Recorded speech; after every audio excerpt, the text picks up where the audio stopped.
December 31st, the last day of 2014. And 1 week from today, a new Congress will convene in Washington, D.C. A new Congress in which Republicans have control not only of the House, but also of the Senate.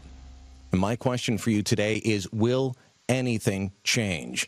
Good morning and welcome to the program, the Glenn Beck program. My name is Brian Lilley. I'm sitting in for Glenn this morning. Regular viewers, listeners of The Blaze, whether it's on radio or TV, will, you might recognize me as an occasional guest of Glenn's and some of the other programs as well. I hail from Ottawa, Canada, where I host a show on the Sun News Network. It's called Byline.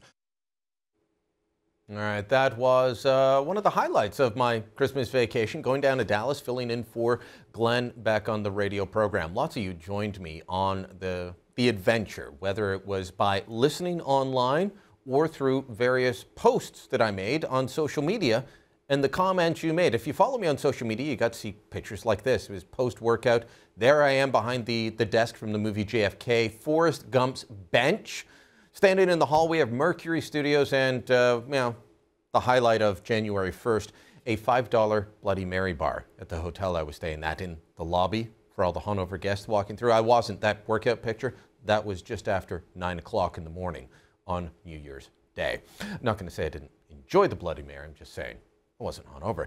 I did enjoy being down there, though, and we wanted to, so many positive comments from all of you. We wanted to bring you some of the highlights of filling in on one of the top-rated radio programs in the United States. Welcome to the pre-show. This is the Glenn Beck program, behind the scenes, and if you're watching now, then you are watching on The Blaze, the network you are building, as Glenn likes to say. Do not adjust your set. Conan O'Brien has not taken over The Blaze. This is not the Conan O'Brien New Year's special. No, my name is Brian Lilley. I got into Dallas yesterday, and my big question wasn't, where do I check in? Where's the studio? It was, what am I going to eat? Am I going to have Chick-fil-A, or am I going to have Babe's Chicken?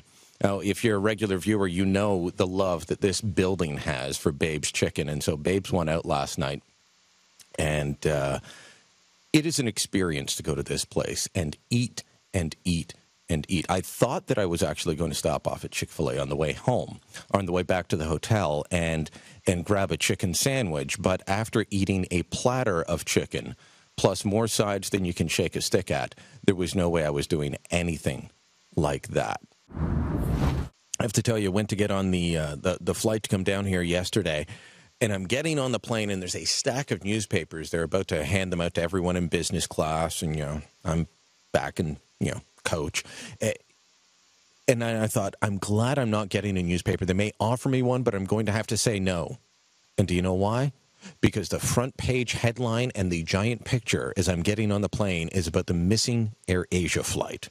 And I'm not much of a nervous flyer, but let me tell you, reading all about a plane crashing into the water as you're getting on, not exactly what I wanted to do. So I avoided that. Unfortunately, I also avoided Notre Dame clipping LSU in the Music City Bowl. I'm a big Notre Dame football fan. I still don't know what the Music City Bowl is. It's another one of these bowls that's grown up. It's not like the Cotton Bowl or the Rose Bowl or the Orange Bowl, but at least we won something. I didn't get to see it. Maybe that's why they did win. But congratulations to Brian Kelly and all the players at Notre Dame on the win on the Music City Bowl. There's two issues that I want to talk to you about today, and to bring my unique perspective on as an outsider. One of these issues is immigration. The other one is Obamacare. And when I ask if anything will change with this new Congress, that's what I'm talking about. These are the issues that I'm talking about. Will anything change on January 6th when Congress reconvenes with Republicans in control of both houses when it comes to Obamacare or to immigration? Because on November 4th, the American people spoke. And they spoke clearly. They were given a chance. You can endorse President Obama and the Democrats, or you can rebuke them. They decided to rebuke the Democrats. For a government takeover of health care, they don't need to actually take over the insurance companies. They don't need to make everyone a government employee. They just need control. And there is that favorite progressive word again, control. If you don't think Obamacare is about control, then why is there an individual mandate? Why does every single plan need to cover certain things, say like birth control, even for nuns living in a convent?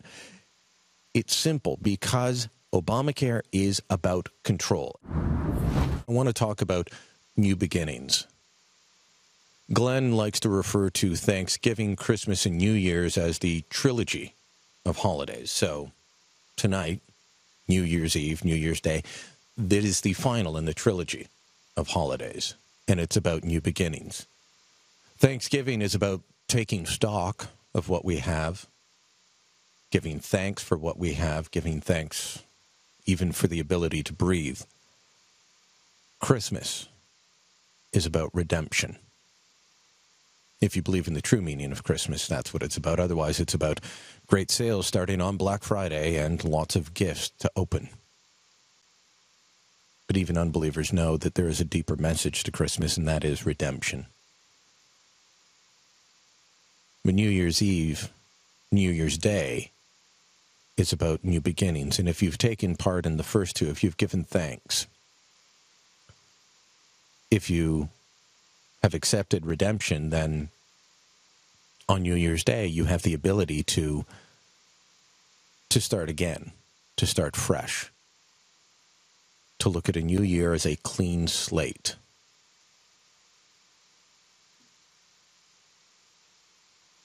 I hope you get the ability to do that. I hope that you get the ability to take what has been, from someone that works in the news business, has been a very rough year.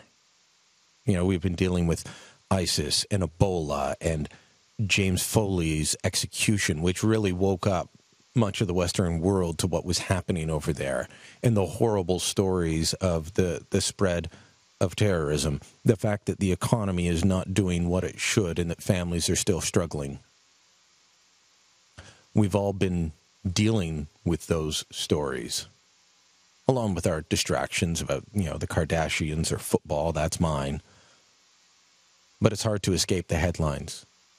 And 2014 has been a rough year.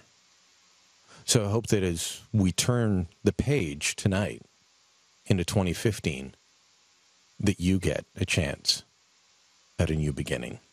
And everyone says everything's bigger in Texas. The food is just massive, and it is tasty. And I'm going to be enjoying it later on today as well. Maybe that Chick-fil-A, maybe some of the other fast food places that I don't get. I will leave stuffed. I may not fit into my pants when I get on the airplane to go back to Ottawa, Canada.